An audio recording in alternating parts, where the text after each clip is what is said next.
สงกาขอทบกันเรียงยาวนี่กันเนาะดังกาเฮาสัมภาษณ์สั้นในทีนี่กันเนาะเลยลงคลิปมาก็หลายวันยายหลายวันหลายยาวนี่กันเนาะอย่าลืมกดไลค์ก็เพราะว่าก ใคร ดแชร์ ยังบ่ตาในน่าก ด กิน Subscribe น่ากินน่ารู้นี่กัน ก เนาะ ดกระดิ่งด้วยนะครับ เพราะว่าเมื่อเขาในตึกออกว่าก็นี่กันเนาะก็ในก็ได้มาเห็นในไลน์ตัวเล็กตัวเล็กไฟนี่ค่ะเนาะอันดังสุดก็สอนกายย่อกำพอกนึงนะมันไปเสียงเรื่องดีกันเนี่ยก็ขึ้นมาสอนนี้เสียงเรื่องนี่ค่ะเนาะมาด้วยสำคัญค่ะเนาะเข้ากันในพี่สแลบค่ะเตรียมดีค่ะเตรียมดีมันค่ะ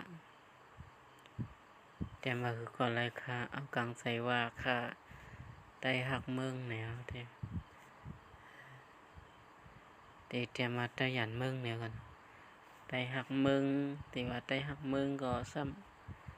ำยันเมืองนี่ค่ะเนาะได้ยันเมืองนี่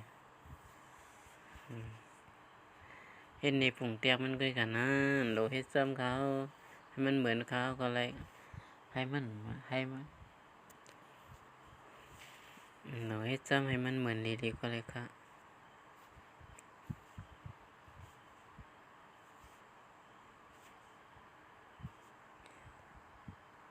ส่วนหาประสิทธิพรกันเนาะได้ยันเมืองนี่กันแล้วก็เข่งใส่ค่ะเอาขังใส่เกี่ยวกับขนมไข่เต็มมาซึ่งนี่ก็แหละแล้วก็มาเอาอันนี้สีเงาเนี่ยเขาจะใส่เป็นสีเหลืองสีเหลืองสีเหลืองเดียนดีอินแล้วก็เขาจะมาเลือกใส่กันเลยกันนะเลือกใส่ให้เลือกเป็น YouTube กันเนาะนี่ค่ะแล้วก็มาตั้งค่าใส่นี่ค่ะเนาะ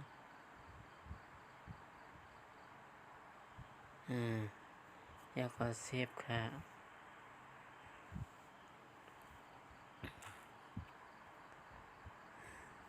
แล้วก็มาตัดค่ะ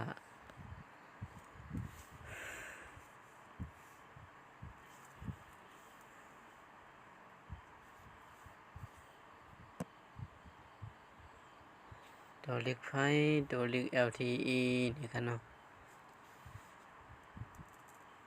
ใส่ค่ะ LED นี่ค่ะเนาะตัวเล็ก LED นี่ค่ะเนาะ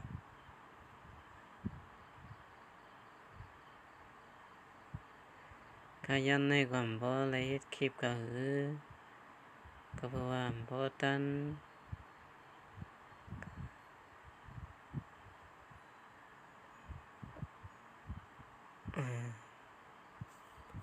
แต่อะไรมาแก้ให้มันละเอียดค่ะ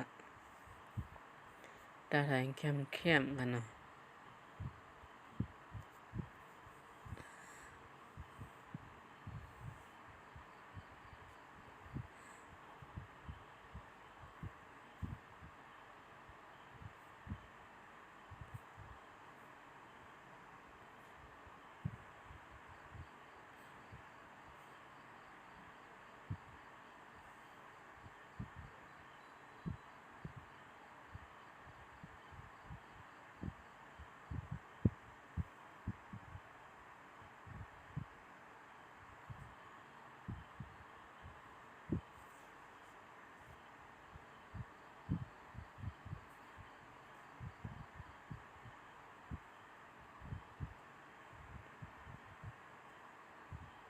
เซฟค่ะ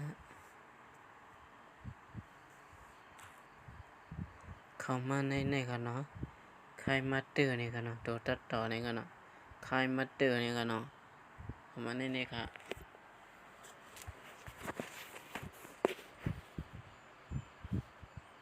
เขาก็เลือก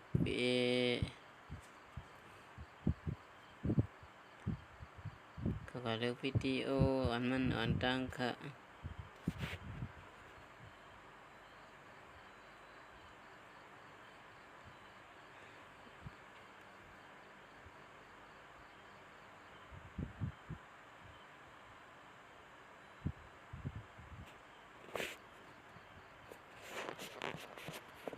อันนี้ก็ดาวน์โหลดไลน์ใน YouTube กันเนาะไลน์ดาวน์โหลดก็เฮ็ดให้ยาวนี่กันเนาะ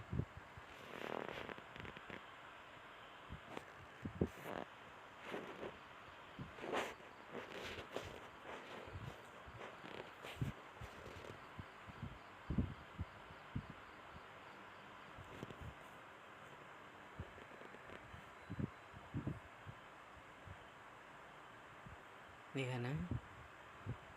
นี่ก็ว่าใครใส่เพียงกันเนาะ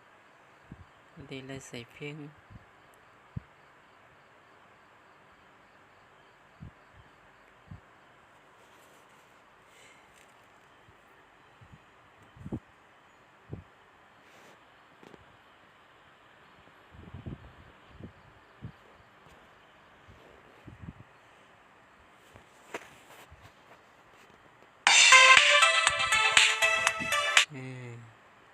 เพียงอันนี้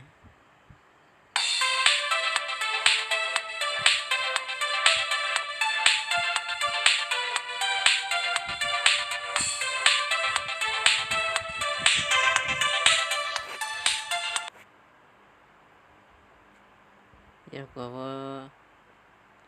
าเพลงมันยาวก็ตัดรูปแบบกันนะเขามาดีกิมให้นี่กันนะตัดตัวนี้อันนี้ก็ยาวแล้วก็เสียบค่ะนี่ค่ะเนาะ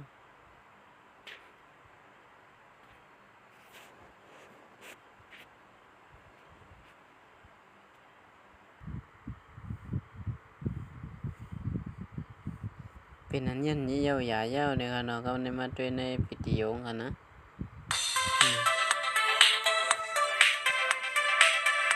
นี่ค่ะเนาะตัวดิกไฟตัวดิก LED นี่ค่ะเนาะก็ใส่เครื่องเฮ็ดก็เจอไลน์มันเฮ็ดซ้ำเลยค่ะอย่าลืมกดไลค์กดแชร์กด Subscribe ตามช่องครับเจอกันค่ะในช่วงครับ